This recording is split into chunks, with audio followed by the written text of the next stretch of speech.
பிரபாகரனுக்கு மாத்தையா எப்படி துரோகியாக இருந்தாரோ அது போல எனக்கு மல்லை சத்யா துரோகியாக மாறிவிட்டார் என்று முதலில் பொதுவெளிக்கு இவர்தான் எடுத்து வந்தார். அந்த குழுக்களில் எல்லாம் உட்கார்ந்து பேச முடியாத பிரச்சனையை ஏன் நீங்கள் பொதுவெளிக்கு எடுத்து வந்தீர்கள்? முதல் தவறு செய்தவர் வைகோ. மல்லை சத்யா சமூக விரோதி. அவருக்கு திருவொற்றியூர்ல இருந்து பாண்டிச்சேரி வரைக்கும் தவறான தொடர்புகள் இருக்கு. அப்ப எதுக்கு சார் ஒரு கேங்ஸ்டர் மாதிரி இருந்தவரை நீங்க 22 வருஷமா துணை பொதுச் செயலாளராக வச்சிருந்தீங்க? அடியோடு அடித்து நொறுக்கி விடுவார் வைகோவினுடைய மகன் வையாபுரி என்கிற ஒரே காரணத்தால் சாதி ரீதியாக தனக்கு எப்படியெல்லாம் நெருக்கடிகள் தரப்பட்டது என்கிற செய்தியை எல்லாம் சொன்னார். வைகோவினுடைய மகன் தான் இந்த கட்சியில பிரச்சனையை தவிர வைகோ பிரச்சனை எந்த இடத்திலும் மல்லை சத்யா சொல்லல. தவறை நீங்கள் இருவரும் செய்துவிட்டு ஒழுங்கு நடவடிக்கை நோட்டீஸை மல்லை சத்யாவுக்கு அனுப்புகிறீர்கள் என்று சொன்னால் இது என்ன உட்கட்சி ஜனநாயகம்? இந்தியாவிலேயே வைகோ தான் சிபி ராதாகிருஷ்ணன் துணை குடியரசுத் தலைவர் ஆவது மகிழ்ச்சி. கொங்கு மண்டலத்தினுடைய வளர்ச்சிக்காக அயராது பாடுபட்டவர். என்ன சார் சிபி ராதாகிருஷ்ணன் கொங்கு மண்டலத்தினுடைய வளர்ச்சிக்காக பாடுபட்டிருக்காரு? இந்தியா கூட்டணியினுடைய வேட்பாளர் துணை குடியரசுத் தலைவராக வருவதை அவர் விரும்பல. ஏற்கனவே திமுகவுக்கு தூது விட்டு காத்திருக்கக்கூடிய பல நிர்வாகிகள் இப்போதும் அதிமுகவில் இருக்கிறார்கள். பெரிய மாற்றம் அவரிடத்தில் இருக்காது. ஆனா அவர் உள்ள கிடக்கையில் இருக்கக்கூடியதை வெளிப்படுத்தினார். நமது நேயர்கள் பலரும் தொடர்ச்சியாக நமது அரசியல் நிகழ்ச்சிகளை பார்த்து வர்றீங்க. பட் சப்ஸ்கிரைப் பண்ண மறந்துறீங்க. மறக்காம சப்ஸ்கிரைப் பண்ணிடுங்க. இனி வரும் நாட்களில் நம்ம நிறைய அரசியல் பேச போறோம்.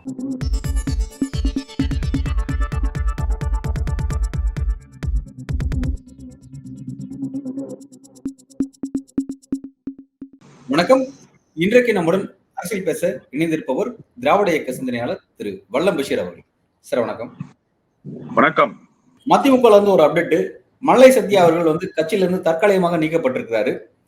நீக்கப்பட்டதுக்கு பிறகு என்னன்னா அவர் நிரந்தரமா நீக்கப்படுவதற்கு முன்பு அவர்கிட்ட சில விளக்கங்கள் கேட்டிருக்காங்க. ஒழுங்கு நடவடிக்கை சார்ந்து சில விளக்கங்கள் அவர்கிட்ட கேட்டிருக்காங்க. அவருடைய சப்ஜெக்ட் எப்படி பாக்குறீங்க? மல்லை சத்யா அவர்கள் துணை பொதுச் செயலாளராக இத்தனை ஆண்டு காலமாக மறுமலர்ச்சி திமுகவில் பயணித்தார். அவருக்கும் வைகோவினுடைய மகனுக்கும் ஏற்பட்டிருந்த அந்த உரசல் என்பது இந்த நிலைக்கு சேர்ந்திருக்கிறது. இதற்கு முழுக்க காரணம் மல்லை சத்யா அல்ல, வைகோவினுடைய மகன் வையாபுரி தான். அவர்தான் இவ்வளவு பிரச்சனைகளுக்கும் மூல காரணம். இன்றைக்கு நடவடிக்கை எடுப்பதாக சொல்லி வைகோ 2 கடிதங்களை ஒரே தேதியில் அனுப்புகிறார். எப்படிப்பட்ட உட்கட்சி ஜனநாயகம் பாருங்கள். ஒன்று, நீங்கள் விளக்கம் கேட்க வேண்டும். இல்லை என்று சொன்னால் இடைச்செதிகார போக்கோடு நடவடிக்கை எடுத்து விட வேண்டும். அது என்ன, விளக்கம் கேட்டு ஒரு நோட்டீஸ் அனுப்பிவிட்டு அடுத்த நொடியே உங்களை தற்காலிகமாக சஸ்பெண்ட் செய்கிறோம் என்று சொன்னால் விளக்கம் கேட்காமலேயே சஸ்பெண்ட் செய்கிறீர்களே, அப்பொழுது நடவடிக்கை எடுக்கப்பட்டு விட்டதே. அப்ப நீங்கள் எதற்காக விளக்கம் கேட்கிறீர்கள் என்கிற கேள்வி எழுகிறது. அதுல ரொம்ப குறிப்பா ஒரு செய்திய வைகோ குறிப்பிடுறார். அவர் தான் பொதுச் செயலாளர். அவருடைய பேரில் தான் அந்த நோட்டீஸ் அனுப்பப்பட்டிருக்கு. அவர் தான் கீழே கையொப்பமிட்டு இருக்கிறார். அவர் சொல்றாரு, உட்கட்சியினுடைய விவகாரத்தை பொதுவெளியில் பேசியதற்காக விதி எண் 35 படி உங்கள் மீது நடவடிக்கை பரிந்துரைக்கப்பட்டிருக்கிறது என்று சொல்கிறார். சரி, பொதுவெளியில் முதலில் உட்கட்சி விவகாரத்தை எடுத்து வந்தது யார்? வைகோ தானே எடுத்து வந்தார். ஒரு நேர்காணலில் நெறியாளர் எழுப்பிய கேள்விக்கு சம்பந்தமில்லாத ஒரு பதில். அவர் எழுப்பிய கேள்விக்கும் இந்த கருத்துக்கும் தொடர்பே கிடையாது. அப்படி ஒரு பதிலை பிரபாகரனுக்கு மாத்தையா எப்படி துரோகியாக இருந்தாரோ அது போல எனக்கு மல்லை சத்யா துரோகியாக மாறிவிட்டார் என்று முதலில் பொதுவெளிக்கு இவர்தான் எடுத்து வந்தார். இந்த பிரச்சனை எல்லா மட்டத்திலும் போய் சேர்ந்ததற்கு பிறகு மறாவது நாள் விமான நிலையத்திலே இருந்து பயணம் புறப்படுகிறார். விமான நிலையத்தினுடைய வாயிலில் பத்திரிகையாளர்கள் கேட்கிறார்கள். நெடிய விளக்கத்தை பத்திரிகையாளர்களிடத்திலே கொடுக்கிறார். கட்சியினுடைய பொதுச் செயலாளர், கட்சியினுடைய சட்டத்திட்டங்களை நன்கு அறிந்தவர், எதற்காக இந்த விவகாரத்தை பொதுவெளிக்கு எடுத்து வர வேண்டும்? உட்கட்சியினுடைய பிரச்சனையை நிர்வாக குழுவில பேசி தீர்க்க வேண்டும். உயர்நிலை குழு இருக்கிறது, ஒழுங்கு நடவடிக்கை குழு இருக்கிறது, அரசியல் ஆய்வு மைய குழு, ஆட்சி மன்ற குழு, இப்படி எத்தனையோ குழுக்கள் இருக்கிறதே. அந்த குழுக்களில் எல்லாம் உட்கார்ந்து பேச முடியாத பிரச்சனையை ஏன் நீங்கள் பொதுவெளிக்கு எடுத்து வந்தீர்கள்? முதல் தவறு செய்தவர் வைகோ. சரி, வைகோ இப்படிப்பட்ட ஒரு கொலை பழியை தன் மீது சுமத்தி விட்டார். தாம் உயிராக நேசித்த தலைவரே இப்படி செய்கிறாரே, தாய்ப்பாலே நஞ்சாகி விட்டதே என்று கருதி மல்லை சத்யா ஒரு நிசப்தமான அமைதிக்கு ஆளாகிவிட்டார். இது குறித்து இனிமேல் எதுவுமே பேசக்கூடாது. தலைவர் வைகோவுக்கு எந்த விதத்திலும் நெருக்கடி வந்து விடக்கூடாது. அவர் சரியாக இல்லை என்று சொன்னாலும் நாம் சரியாக இருப்போம்னு அமைதியா இருக்காரு. வைகோவினுடைய அருந்தவ புதல்வர், திருச்சியினுடைய நாடாளுமன்ற உறுப்பினர், பிரபல தொலைக்காட்சி ஒன்றுக்கு ஒரு நேர்காணலை பிரத்யேகமாக கொடுக்கிறார். அந்த நேர்காணல்ல சமூக விரோத செயல்களில் ஈடுபடுபவர் இவர் என்று சொல்லி மாமல்லபுரத்தில் இருப்பவர்கள் எல்லாம் சொன்னார்கள். இவர் தொடர்ச்சியாக சமூக விரோதிகளோடு தொடர்பிலே இருப்பவர், இவர் மீது ஏகப்பட்ட குற்றச்சாட்டுகள் இருக்கிறது என்று சொல்லி அவருடைய பொது வாழ்க்கையில் இதுவரை சேர்த்து வைத்திருக்கிற கண்ணியத்துக்கும் நேர்மைக்கும் உண்மைக்கும் எதிரான ஒரு கருத்தை பரப்புகிறார், அவதூறு கருத்தை பரப்புகிறார். இதற்கு மேலும் அமைதியாக இருந்தால் நாம் இதுவரை சேர்த்து வைத்திருக்கிற எல்லா நற்பெயர்களையும் அடியோடு அடித்து நொறுக்கி விடுவார் வைகோவினுடைய மகன் வையாபுரி என்கிற ஒரே காரணத்தால் நான் மௌனம் கலைகிறேன் என்று சொல்லி அறிவித்துவிட்டு ஊடகங்களை வந்து சந்தித்தார். ஊடகங்களிலே கேட்கிறார்கள், வைகோ ஒரு குற்றச்சாட்டை வைக்கிறார், வைகோவினுடைய மகன் ஒரு குற்றச்சாட்டை வைக்கிறார், இதற்கு உங்களுடைய நிலைப்பாடு என்ன என்று கேட்கிற போது நடந்த சம்பவங்களை சொல்கிறார்.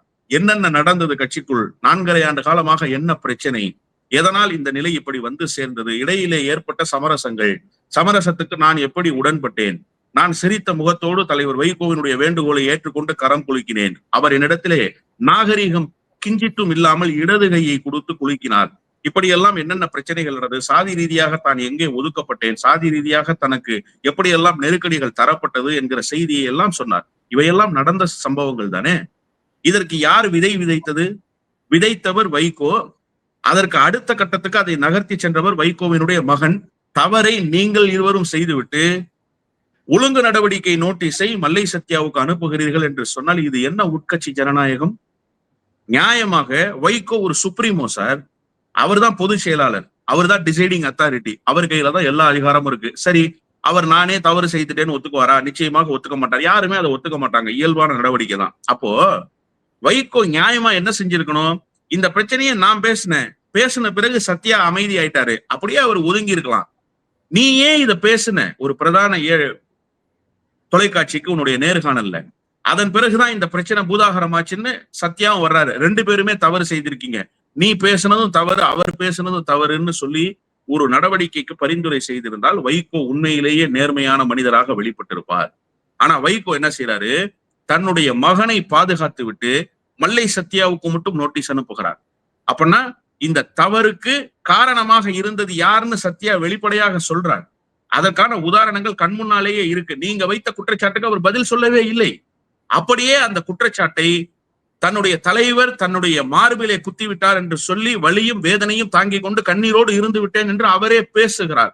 அதன் பிறகு இந்த பிரச்சனையை பெரிதாக்கியது உங்களுடைய மகன். உங்களுடைய மகன் மீது எந்த நடவடிக்கையும் இல்லை. உங்களுடைய மகன் என்ற ஒற்றை காரணத்திற்காக அவரை நீங்கள் எந்த வகையிலும் கேள்வி எழுப்ப போவதில்லை. ஆனால் இங்கே ஒரே நாளில் இப்படி ஒரு சம்பவம் அரங்கேறுமா? ஒன்று விளக்கம் கேட்பார்கள் அல்லது டெம்பரரி சஸ்பென்ஷன் கொடுப்பாங்க. நீங்க விளக்கம் கேட்டுவிட்டு விளக்கம் கேட்ட நோட்டீஸ் வருகிற அதே தபால்காரரிடம் உங்களை சஸ்பெண்ட் செய்து விட்டதாகவே நோட்டீஸ் வருகிறது என்று சொன்னால் வைகோ எந்த அளவுக்கு மோசமான சர்வாதிகாரியாக மகனுக்காக மாறிவிட்டார் என்பதைத்தான் அவருடைய 2 நோட்டீஸ்களும் வெளிப்படுத்தி இருக்கு. மல்லை சத்யா நேற்றைக்கு தெளிவா குறிப்பிட்டார். அண்ணா பிறந்த நாள் விழா மாநாட்டு பணிக்குழுவினுடைய ஆலோசனை கூட்டம் கோவிந்தவள்ளியில நடந்தது. ரொம்ப தெளிவா சொன்னாரு. விளக்கம் கேட்டிருக்கிறார் வைகோ. நான் நேரில் சந்தித்து விளக்கம் சொல்வதற்கு தயாராக இருக்கிறேன். எப்போது வர வேண்டும், எங்கே வர வேண்டும் என்பதை வைகோ தான் சொல்ல வேண்டும் என்று சொல்லி இருக்கிறார். இனி வைகோ தான் முடிவெடுக்க வேண்டும். இல்ல, வைகோ வந்து தற்காலிகமான நடவடிக்கை தான் எடுத்திருக்காரு. 15 நாள் டைம் இருக்கு. அந்த 15 நாளுக்குள்ள வந்து அவர் விளக்கம் கொடுக்கும் பொழுது விஷயங்கள் சரி செய்யப்பட்டு அவருடைய தற்காலிக நீக்கம் ரத்து செய்யப்படும் அப்படிங்கிறதா வந்து மதிமுக தரப்புல இருந்து சொல்லக்கூடிய வாதமா இருக்கு. நான் என்ன கேட்கிறேன்னா சார், கட்சியினுடைய மாநாடு திருச்சியில மாநில மாநாடு ஆண்டுதோறும் நடத்தப்படுகிற அண்ணா பிறந்த நாள் விழா மாநாடு. அந்த மாநாட்டினுடைய அழைப்புதல் கட்சியினுடைய அதிகாரப்பூர்வ ஏடான சங்கொலியில் வருது. அதுல எல்லார் பேரும் இருக்கு. கட்சியில மாவட்ட செயலாளராக இருப்பவர்களுடைய பெயர், மாச சம்பளம் வாங்கிக்கிட்டு தாயகத்துல வேலை செய்யறவங்களோட பெயர்லாம் அதுல இடம்பெற்று இருக்கு. ஆனா கட்சியினுடைய துணை பொதுச் செயலாளர், சீனியர் துணை பொதுச் செயலாளர், அதுதான் நீங்க நல்லா புரிஞ்சுக்கணும். இன்னைக்கு இருக்கிற துணை பொதுச் செயலாளர்களை போல நேற்று துணை பொதுச் செயலாளரானவர் அல்ல. மாறாக எல்ஜி, செஞ்சியார், கண்ணப்பன் போன்ற இந்த கட்சியினுடைய அடிநாதங்களாக இருந்தவர்களோடு துணை பொதுச் செயலாளராக பணியாற்றியவர். 23 ஆண்டு காலம் துணை பொதுச் செயலாளர் அவர். அவருடைய பெயர் இடம்பெற வேண்டுமா இல்லையா? இப்ப சொல்றீங்கல்ல டெம்பரரி சஸ்பென்ஷன் தான், விளக்கம் கொடுத்தா நாங்க திரும்ப சேர்த்துக்குவோம், இந்த ஒழுங்கு நடவடிக்கை ரத்தாயிரும்ன்றீங்கல்ல. ஏன் சார் கட்சியினுடைய மாநாட்டு அழைப்புதல்ல அவருடைய பேர் இல்ல? நேற்றைக்கு பூந்தமல்லியில அவர் ஒரு பணிக்குழு கூட்டத்தை நடத்தினார். ஏன் பூந்தமல்லியில நடத்தினார் தெரியுமா? அவரோடு இருக்கக்கூடிய நிர்வாகிகள் பூந்தமல்லியில தான் நடத்தணும்னாங்க. இதற்கு முன்பு மண்டல வாரியாக ஆலோசனை கூட்டங்களை நடத்தினார் வைகோ. அதுல வைகோவினுடைய மகனும் வந்து பங்கேற்றார். அந்த ஆலோசனை கூட்டம் நடத்தப்பட்டது சத்யா குறித்து கட்சிக்காரர்களிடம் தவறாக சொல்ல வேண்டும் என்பதற்காகத்தான் நடத்தினார். 54 வயதை எட்டிய நந்தன்குமார் ஏகே பிரபாகரன் என்ற நபர் இரத்த புற்றுநோயால் பாதிக்கப்பட்டு அதற்கு எதிராக துணிவுடன் போராடி வருகிறார். 43 வயது நிரம்பிய அவரது மனைவி மித்ராவும் அவரது 2 பெண் பிள்ளைகளும் அவரை காப்பாற்ற போராடி வருகிறார்கள். இந்த போராட்டத்தில் அவர்களின் மொத்த குடும்ப சேமிப்பையும் இழந்திருக்கிறார்கள். அவர்களால் முடிந்த அனைத்து முயற்சியும் மேற்கொண்டு விட்டார்கள். இறுதியாக பொதுமக்களை நாட முடிவு செய்திருக்கிறார்கள். அவரை காப்பாற்ற உங்களால் முடிந்த நிதியுதவியை இந்த வீடியோவில் தெரியும் QR கோட் மூலமாக அனுப்பலாம். இது பொய் செய்தி இல்லை. இதன் நம்பகத்தன்மையை அறிய இந்த வீடியோவின் டிஸ்கிரிப்ஷனில் பாதிக்கப்பட்ட நபர் பற்றியும் அவருடைய மருத்துவ பிரச்சனை பற்றியும் அதற்கான உதவியை யார் மூலமாக பெறுகிறார்கள் என்பது பற்றியும் முழு விவரங்கள் இருக்கிறது. அத பூவிருந்தவள்ளியில சென்னை மண்டல கூட்டத்தை நடத்தினார். அப்போ எந்த நடவடிக்கையும் எடுக்கப்படல. வைகோவினுடைய மகன் எந்த கருத்தையும் வெளிப்படுத்தல. வைகோ மட்டும் இப்படி ஒரு கருத்தை சொல்லிட்டு போயிட்டார். அழைப்புதல்ல, முன்பே அச்சிடப்பட்ட அழைப்புதல்ல துணை பொதுச் செயலாளருடைய பெயர் இடம்பெற்றிருக்கு. ஆனா துணை பொதுச் செயலாளர் அந்த நிகழ்வுக்கு வந்தா அவரே அந்த மேடையில் ஏற்றக்கூடாதுன்னு சொல்லி வாய்மொழி உத்தரவு போடுகிறார் வைகோவினுடைய மகன். திருவள்ளூர் மாவட்ட செயலாளரை அழைத்து பேசுறாரு. பக்கத்துல யாராவது இருந்திருந்தா எப்படி அவர் பதில் சொல்ல முடியுங்கிறதுக்காக அவர் தெலுங்கு மொழியில அவர்கிட்ட பேசுறாரு. ஏன்னா பக்கத்துல இருக்கிறவங்களுக்கு தெலுங்கு மொழி புரியாதுல்ல. தெலுங்கு மொழியில பேசுறார். பேசி என்ன சொல்றாருன்னா, எந்த இடத்திலும் எந்த பேனர்லும் எந்த கட் அவுட்லயும் சத்யாவினுடைய படம் இருக்காத அளவுக்கு பாத்துக்கங்க, அவர் இங்க வரக்கூடாதுன்னு சொல்றாரு. அப்ப ஏன் அப்படி ஒரு நடவடிக்கையை வைகோவினுடைய மகன் எடுக்கணும்? எதற்காக சார் இப்படி வாய்மொழி உத்தரவுகளை போடணும்? என்ன சார் நோக்கம்? அப்ப கட்சியிலிருந்து அவரை அப்புறப்படுத்தணும்னு முடிவெடுத்து ஒரு செயல் திட்டத்தை வடிவமைத்துக் கொண்டுதான் தந்தையும் மகனும் செயல்படுகிறார்கள். மகன் ஆட்டுவிக்க தந்தை செயலாற்றி கொண்டிருக்கிறார். அதனாலதானே நீங்க அப்படிப்பட்ட ஒரு கருத்தை வெளிப்படுத்திட்டு ஒரு ஊடகத்துல பேசியதற்கு பிறகு எங்கே பூவிருந்தவள்ளி மண்டல செயல் வீரர்கள் கூட்டத்துக்கு அவர் வந்து விடுவாரோ என்று சொல்லி அவருடைய படம் இடம்பெறக்கூடாது, அவர் வந்தால் மேடை ஏறக்கூடாது, அவர் வந்தால் அவரை அவமானப்படுத்தி வெளியேற்ற வேண்டும்னு ஒரு ஸ்கெட்சை ப்ரிப்பேர் பண்றாங்க. இதை செய்தவர் வைகோவினுடைய மகன். இப்ப திடீர்னு என்று நீங்கள் வந்து ஒரு கருத்தை சொல்றீங்க, விளக்கம் கொடுத்துட்டா 15 நாட்களுக்குள்ள கட்சிக்குள்ள சேர்த்துக்குவாங்கன்னு சொல்லி. இதெல்லாம் நம்புறது மாதிரி இருக்கா? அவர் குறித்து எவ்வளவு விமர்சனங்களை வைத்திருக்கிறார்கள். அவர் நியாயமான இப்பவும் என்ன சொல்றாரு, வைகோவினுடைய மகன் தான் இந்த கட்சியில பிரச்சனையை தவிர வைகோ பிரச்சனைன்னு எந்த இடத்திலும் மல்லை சத்யா சொல்லல. நீங்க நல்லா புரிஞ்சுக்கணும். மூச்சுக்கு 300 முறை அன்பு தலைவர் வைகோ, அன்பு தலைவர் வைகோன்னு தான் சொல்றாரு. தலைவர் இந்த முடிவை மகனுக்காக எடுத்துட்டாருன்னு தான் சொல்றாரு. மகனுக்காக ஒரு வரலாற்று பிழையை செய்துட்டாருன்னு தான் சொல்றாரு. வைகோ தவறு செஞ்சுட்டாரு, வைகோவோடு பயணிக்க முடியாது, வைகோ செய்த மாபெரும் பிழையெல்லாம் எந்த இடத்திலும் அவர் சொல்லல. எல்லா இடங்களிலும் மகனுக்காக இப்படி தவறு செய்யறாருங்கிற தன்னுடைய குரலைத்தான் அவர் வெளிப்படுத்துகிறாரே தவிர ஒரு இடத்தில் கூட வைகோவை காயப்படுத்தல. இத்தனைக்கு பிறகும் நீங்கள் ஏதோ கட்சியை அவர் டேமேஜ் பண்ணிட்டாருன்னு சொல்லி கட்சியினுடைய தலைமை அலுவலகம் தாயகம் எக்மோர்ல இருக்கு, ருக்மணி லட்சுமிபதி சாலையில, அங்க உட்கார்ந்து கொண்டு ஒரு பிரதான ஊடகத்துக்கு கட்சியினுடைய மாவட்ட செயலாளர் மல்லை சத்யா சமூக விரோதி, அவருக்கு வந்து திருவொற்றியூர்ல இருந்து பாண்டிச்சேரி வரைக்கும் தவறான தொடர்புகள் இருக்கு, அவருக்கு வந்து கல்ல கட்டி கடல்ல இறக்குற ஆட்களும் இருக்கிறாங்க, அவர் சொன்னா எதையும் செய்யறதுக்கு ஆட்கள் இருக்கிறாங்க, அவர் ஒரு கேங்ஸ்டர் மாதிரின்னு பேசுறாரு. எப்படிப்பட்ட கருத்து இது? அப்ப எதுக்கு சார் ஒரு கேங்ஸ்டர் மாதிரி இருந்தவரை நீங்க 22 வருஷமா துணை பொதுச் செயலாளரா வச்சிருந்தீங்க? எதுக்கு சார் உங்க கட்சியில இளைஞரணி செயலாளரா வச்சிருந்தீங்க? எதுக்கு சார் இத்தனை தேர்தல்ல வாய்ப்பு கொடுத்தீங்க? அப்போ உங்களுக்கு தெரியாதா அவர் கேங்ஸ்டர்னு? எப்படிப்பட்ட கருத்து இது? சொல்பவன் யாரோ ஒருவனாக இருந்தால் பரவாயில்லை, கட்சியினுடைய மாவட்ட செயலாளர் எங்க உட்கார்ந்துகிட்டு நேர்காணல், கட்சியினுடைய தலைமை அலுவலகத்துல உட்கார்ந்து நேர்காணல், இவ்வளவையும் ஒரு துணை பொதுச் செயலாளர் மீது நீங்க செய்றீங்க. சரி, இன்னொரு விவகாரம், நான் கட்சியிலிருந்து நீக்கப்பட்டவர், நாஞ்சில் சம்பத் கட்சியிலிருந்து வெளியேறியவர், அண்ணன் திருப்பூர் துரைசாமி முன்னாள் அவைத்தலைவர் கட்சியிலிருந்து வெளியேறியவர், எங்க மீதெல்லாம் வழக்கு தொடுத்தீங்க. நியாயம். கட்சியினுடைய அதிகாரப்பூர்வ சட்டத்துறை சார்புல டிஜிபியினுடைய அலுவலகத்துல கட்சியினுடைய லெட்டர் ஹெட்ல சட்டத்துறை செயலாளர்கள் கையொப்பமிட்டு டிஜிபி அலுவலகத்துல புகார் கொடுக்குறாங்க. அந்த புகார்ல துணை பொதுச் செயலாளராக இருக்கிற மல்லை சத்யா மீது நடவடிக்கை எடுக்கணும், அவர் கட்சி குறித்தும் தலைவர் குறித்தும் அவதூறு பேசுறாருன்னு சொல்லி கம்ப்ளைண்ட். எங்கேயாவது இப்படி ஒண்ணு நீங்க பார்த்திருக்க முடியுமா? ஒரு கட்சியினுடைய துணை பொதுச் செயலாளர் மீது நடவடிக்கை எடுக்கணும்னு காவல்துறையினுடைய தலைமை அலுவலகத்துல டிஜிபி ஆபீஸ்ல போய் கட்சியினுடைய சட்டப்பிரிவு புகார் கொடுக்குது சார். வேற எந்த கட்சியிலாவது இப்படி நடக்குமா சார்? அப்ப இவ்வளவையும் நீங்க நிகழ்த்தி காட்டுறீங்க. இவ்வளவு அவமானங்களையும் அவருக்கு தந்துவிட்டு நீங்க விளக்கம் கொடுத்தா 15 நாட்கள்ல சேர்த்துக்கிறேன்னு உங்களுடைய வார்த்தை எப்படிப்பட்ட விஷம் தோய்ந்த வார்த்தையாக இருக்கும்? நீங்கள் பேசுகிற கருத்து எப்படிப்பட்ட விஷம் தோய்ந்த கருத்தாக இருக்கும்? இதெல்லாம் நாட்டு மக்கள் பார்த்துக்கிட்டு இருக்காங்க. அவர் சொல்லிட்டாரு விளக்கம் அளிக்க போறேன்னு. அது அவருக்கும் நோட்டீஸ் அனுப்பிய வைகோவுக்குமான பிரச்சனை. ஆனால் இந்த விவகாரத்தில் வைகோ முழுக்க முழுக்க அம்பலப்பட்டு போயிருக்கிறார் என்பதுதான் யதார்த்தமான உண்மை. தற்போது குடியரசு துணைத் தலைவர் தேர்தல் வந்து நடைபெற்றுக் கொண்டிருக்கிறது. அதுக்கான வந்து வேட்பாளர் அறிவிக்கப்பட்டதுக்கு அப்புறம் 2 அணியும் பரபரப்பா இருக்காங்க. இந்திய அணியும் சரி, அந்த பக்கம் என்டிஏ அணியும் பரபரப்பா இருக்காங்க. என்டிஏனுடைய வேட்பாளராக சிபி ராதாகிருஷ்ணன் அறிவிச்ச உடனே வந்து அவருக்கான முதல் பாராட்டு பத்திரத்தை வாசிச்சவரு நம்ம வைகோ அவர்கள். அவர் பிரஸ் மீட்ல பேசினாரு. பேசினதுக்கு அப்புறம் வந்து என்ன சொன்னார்னா, எங்களோட நிலைப்பாடு என்ன அப்படிங்கறத திமுகவோட நிலைப்பாடு என்னவோ அதான் சொன்னாரு. ஆனா தனிப்பட்ட முறையில சிபிஆருக்கு ஒரு பாராட்டு தெரிவிச்சாரு. அதை வச்சு பலரும் பல டைமென்ஷன்ஸ் பேச ஆரம்பிச்சாங்க. நீங்க அதை எப்படி பாக்குறீங்க? அதாவது ஒரு தமிழன் என்கிற அடிப்படையில் வாழ்த்து சொன்னதாக பொத்தாம் பொதுவாக நீங்கள் அந்த கருத்தை எடுத்துக்கொள்ளலாம். அப்படிதான் அவங்க நியாயம் கற்பிக்கிறாங்க. ஆனா ஒரு ரேஸ்ன்னு வந்துருச்சு. ரேஸ்ல 2 பேரும் நிக்கிறாங்க. வெற்றி தோல்வி இன்னும் நிர்ணயம் செய்யப்படல. எலெக்ஷன் இன்னும் நடந்து முடியல.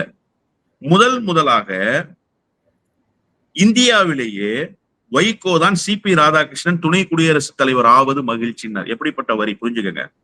அவர் குடியரசு துணைத் தலைவர் ஆக போறாரா ஆக போவது இல்லையா என்பது தேர்தலுக்கு பிறகுதான். நயினார் நாகேந்திரன் சந்தித்து வாழ்த்து தெரிவித்து விட்டு தன்னுடைய சமூக வலைதளத்துல பதிவிடுறாரு. என்ன சொல்லி பதிவிடுறாருன்னா, தேசிய ஜனநாயக கூட்டணியினுடைய துணை குடியரசுத் தலைவர் வேட்பாளர் சிபி ராதாகிருஷ்ணனுக்கு வாழ்த்து தெரிவித்தேன்றாரு. ஹெச் ராஜா இதே வரியை பயன்படுத்துறாரு. அண்ணன் எல் முருகன் இதே வரியை பயன்படுத்துறாரு. அமித்ஷாவினுடைய எக்ஸ் தளத்துல இப்படித்தான் பதிவு செய்யப்பட்டிருக்கு. கேண்டிடேட் என்டிஏவினுடைய கேண்டிடேட் இன்ட்ரோடக்ஷன் மீட்டிங், அதுல நாங்க அவரை வந்து கிரீட் பண்ணோம்னு இருக்கு.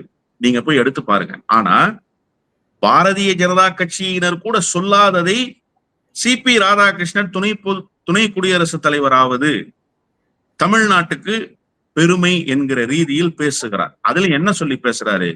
கொங்கு மண்டலத்தினுடைய வளர்ச்சிக்காக அயராது பாடுபட்டவர். என்ன சார் சிபி ராதாகிருஷ்ணன் கொங்கு மண்டலத்தினுடைய வளர்ச்சிக்காக பாடுபட்டிருக்காரு? ஒரே ஒரு மக்கள் நலத்திட்டத்தை அவருடைய சிபாரிசின் பேரில் கொங்கு மண்டலம் பெற்றது என்று நீங்கள் சொல்லுங்கள். சரி, இது ஒரு பக்கம் வச்சுக்கோங்க. கடைசியா என்ன சொல்லி முடிச்சிட்டாரு?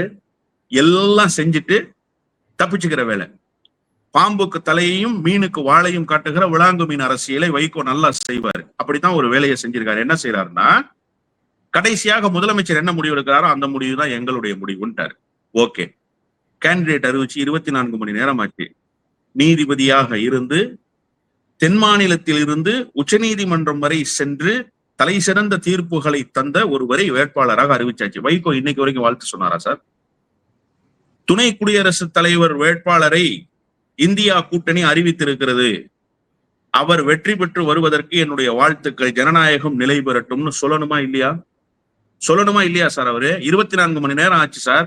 லெட்டர் பேட் இயக்கங்கள்லாம் வாழ்த்து சொல்லிடுச்சு. ஏன் சார் இன்னும் வாழ்த்து சொல்லல? அப்போ எந்த அளவுக்கு பிஜேபியோடு ஒரு பாண்டிங் இருந்தா இவர் இத்தகைய செயல்களில் ஈடுபடுவார். எனவே இவர் சிபி ராதாகிருஷ்ணன் துணை குடியரசுத் தலைவர் ஆவதைத்தான் விரும்புகிறார். இந்தியா கூட்டணியினுடைய வேட்பாளர் துணை குடியரசுத் தலைவராக வருவதை அவர் விரும்பல. ஓட்டு யாருக்கு வேணும்னாலும் போடுவாங்க. ஏன்னா இருக்கிறது ஒரு எம்பி தான். சட்டமன்ற உறுப்பினர்கள்லாம் திமுக சட்டமன்ற உறுப்பினர்கள் உதயசூரியன் சின்னத்துல வெற்றி பெற்றவங்க. ஏன்னா உதயசூரியன் சின்னத்துல வெற்றி பெற்றவங்க திமுக கொறடாவினுடைய முடிவுக்கு கட்டுப்படணும், மாத்தி ஓட்டு போட முடியாது. அதனால இப்ப வைகோ கையில எந்த கேமும் இல்லை, வைகோ கையில எந்த அரசியலும் இல்லை. அதனால இப்ப ஒரு ஸ்டாண்ட் அப்படி எடுக்கிறாரு அவரு. இதே ஒரு வேலை இந்த 4 எம்எல்ஏவும் தனி சின்னத்தில் நின்று மதிமுகவினுடைய எம்எல்ஏன்னு ரெஜிஸ்டர் ஆயிருந்தாங்கன்னா நிச்சயமா பாஜகவினுடைய வேட்பாளர் சிபி ராதாகிருஷ்ணனுக்கு தமிழன் என்கிற அடிப்படையில் ஆதரவு தந்தேன்னு சொல்லுவாரு. இங்க சமூக நீதி தான் பிரதானம். எனவே அவர் எந்த பக்கம் நின்று இருக்க வேண்டும்? நியாயமாக சமூக நீதியின் பக்கம் நின்று இருக்கணும். இங்க யாரு வேட்பாளருங்கிறது அல்ல சார் பிரச்சனை, எந்த மாநிலத்தை சேர்ந்தவர்ங்கிறது அல்ல பிரச்சனை. ஜெகதீப் தன்கரை விட சிறந்தவராக சிபி ராதாகிருஷ்ணன் இருப்பார்னு முடிவெடுக்கிறாங்க. ஜெகதீப் தன்கர் எவ்வளவு மோசமாக வெளிப்பட்டார் என்று மாநிலங்களவையில் இருந்த வைகோவுக்கு தெரியும். ஏன்னா மாநிலங்களவைக்கு சேர்மன் ஜெகதீப் தன்கர் தான், துணை குடியரசுத் தலைவர் தான், ராஜ்யசபாவுக்கும் சேர்மன்.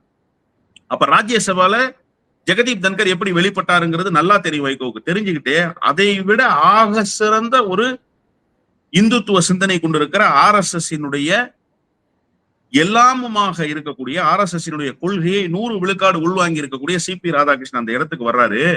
இவர் வானலாவ வாழ்த்தி விட்டு கடைசியாக நாங்க முதலமைச்சர் எடுக்கிற முடிவுக்கு கட்டுப்படுவோம்னு சொல்றாரு. இப்ப வரைக்கும் வாழ்த்து சொல்லல. அப்ப வைகோ யார் என்பதை அவரே வெளிப்படுத்தி கொண்டார் என்றுதான் நான் புரிந்து கொள்கிறேன். ஓகே, இப்ப வந்து அவருடைய அந்த உள்ள இருக்க அந்த விருப்பத்தை வெளிப்படுத்திட்டாரு. யாருக்கு வாழ்த்து சொல்லணும் சொல்லிட்டு யாருக்கு சொல்லக்கூடாதோ அப்படிங்கறதுல தன்னோட விருப்பத்தை வெளிப்படுத்திட்டாரு. நாளைக்கு தேர்தல் வரும் பொழுது அவரோட விருப்பத்தின் அடிப்படையில் அவரால் வாக்களிக்க முடியுமா? அதை அழிச்சா அது எப்படி தனிப்பட்ட இன்ட்ரெஸ்ட், பாஜக மீது இன்ட்ரெஸ்ட் இருந்தாலும் சரி, அப்படி வாக்களிக்க முடியுமா? அது வரைக்கும் அவர் நகருவாரா? அது எப்படி நீங்க நகரும்னு பாக்குறீங்க? இல்ல, இப்போதைக்கு வாக்களிக்க மாட்டார்னு தான் நான் நினைக்கிறேன். காரணம் என்ன அப்படின்னு கேட்டீங்கன்னா, வைகோ மகனுக்கு இருக்கக்கூடிய அந்த ஒரு நாடாளுமன்ற உறுப்பினருக்கான வாக்கு இருக்குல்ல, அது ஒரு பெரிய தாக்கத்தை ஏற்படுத்தாது. ஒருவேளை அது ஒரு பெரிய தாக்கத்தை ஏற்படுத்தும்னு ஒரு சூழல் வந்துச்சுன்னா நிச்சயமாக அவர் பாஜகவினுடைய CP ராதாகிருஷ்ணனுக்கு ஓட்டு போட்டுருவார். இப்ப அது தாக்கத்தை ஏற்படுத்தாது. இன்னொன்று, இப்ப வாக்களிச்சுட்டாங்கன்னா இவங்களே ஒப்புதல் வாக்கு மூலம் நாங்க பாஜகவோட போறோம்னு சொல்றதுக்கு கொடுத்தது மாதிரியாகத்தான் பொருள் கொள்ளப்படும். எனவே டிசம்பர் வரைக்கும் இந்த நாடகத்தை அரங்கேற்றணும். இப்ப பிஜேபி அலையன்ஸ்னு பிக்ஸ் ஆயிட்டா இங்க இருக்கக்கூடிய கட்சியினுடைய பிரதான மாவட்ட செயலாளர்கள், பெரும்பாலான நிர்வாகிகள் திமுக பக்கம் படையெடுத்துருவாங்க. ஏற்கனவே திமுகவுக்கு தூது விட்டு காத்து இருக்கக்கூடிய பல நிர்வாகிகள் இப்போதும் அதிமுகவில் இருக்கிறார்கள். அவர்கள் எல்லாம் இதான் தருணம்னு சொல்லி திமுகவுக்குள் தஞ்சம் அடைஞ்சிருவாங்க. அப்ப டிசம்பர் வரைக்கும் இவங்களை தக்க வைக்கணும். ஏன்னா டிசம்பருக்கு அப்புறம் எலெக்ஷன் ஃபீவர் ஸ்டார்ட் ஆகும். அது வரைக்கும் கட்சியை தக்க வச்சுட்டா அதுக்கப்புறம் மகன் ஒன்றிய அமைச்சர், பாஜக அதிமுக கூட்டணியில 12 சீட்டு 15 சீட்டு கொடுத்துட்டாங்க. அந்த 15 சீட்ல யார் யார் நிக்க போறதுங்கிற கேள்வி வந்துடும். அப்ப அவர்களுக்கெல்லாம் ஒரு MLA கனவு வரும். அதனால டிசம்பர் வரைக்கும் இந்த அமைதியை கடைபிடிக்க வேண்டும், இந்த உத்தரவாதத்தை அப்படியே காப்பது போல நடந்து கொள்ள வேண்டும் என்கிற ஒரு அணுகுமுறைக்கு அவர் வந்து சேர்ந்திருக்கிறார் என்றுதான் நான் புரிந்து கொள்கிறேன். எனவே இந்த குடியரசுத் தலைவர், துணைத் தலைவருக்கான தேர்தலில் பெரிய மாற்றம் அவரிடத்திலே இருக்காது. ஆனா அவர் உள்ள கிடக்கையில் இருக்கக்கூடியதை வெளிப்படுத்திட்டார். மனசுக்குள்ள என்ன நினைச்சாரோ, என்ன ஃபீல் பண்ணாரோ அதை வெளிப்படுத்தி அவர் பேசிட்டார். இதுதான் அவருடைய எண்ண ஓட்டம். அவருடைய எண்ண ஓட்டம் என்ன என்பதை தமிழ்நாட்டு மக்கள் அறிந்து கொண்டு விட்டார்கள். நல்ல சார், பல்வேறு கேள்வி ஆழமாக ஒரு கருத்தில் வழங்கி அடுத்த கட்ட அரசியல் எதை நோக்கி நகருங்கிறத பொறுத்திருந்து பார்க்கலாம். மிக்க நன்றி. நன்றி.